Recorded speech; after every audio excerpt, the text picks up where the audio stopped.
நேற்று இரவு சென்னை வண்டலூர்ல வினோத்குமார் என்ற வியாபாரி கஞ்சா ரவுடிகளின் அராஜக போக்குனால படுகொலை செய்யப்பட்டிருக்கிறாரு. பிரிந்தது ஓர் உயிர் அல்ல, எங்கள் உறவு.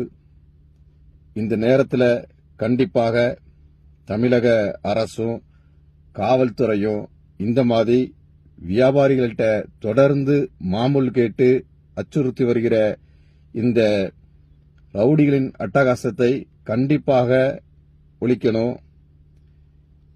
வியாபாரிகளுக்கு தகுந்த பாதுகாப்பு இல்லைன்னா வியாபாரிகளின் பாதுகாப்பு வியாபாரிகளின் கைகளிலே வந்து சேர்கிற ஒரு நிலை வந்துவிடக்கூடாது.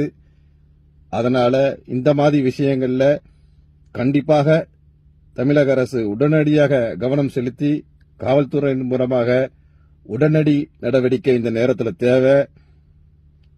ஏதோ சென்னையில் வாழ்கிற வியாபாரியெல்லாம் தென் தமிழகத்திலிருந்து வந்த ஒரு சராசரி மனிதனாக யாரும் பார்த்திராதீங்க. அவர்கள் பின்னால ஒட்டுமொத்த சமூகமும் இருக்கு. ஆகவே வாழ வந்தவர்களை வாழ விடுங்க. கண்டிப்பா இந்த மாதிரி தொந்தரவுகளை நாங்கள் ஒருபோதும் ஏற்றுக்கொள்ள மாட்டோம். இதை மிகவும் இந்த நேரத்தில் வன்மையாக கண்டிக்கிறோம்.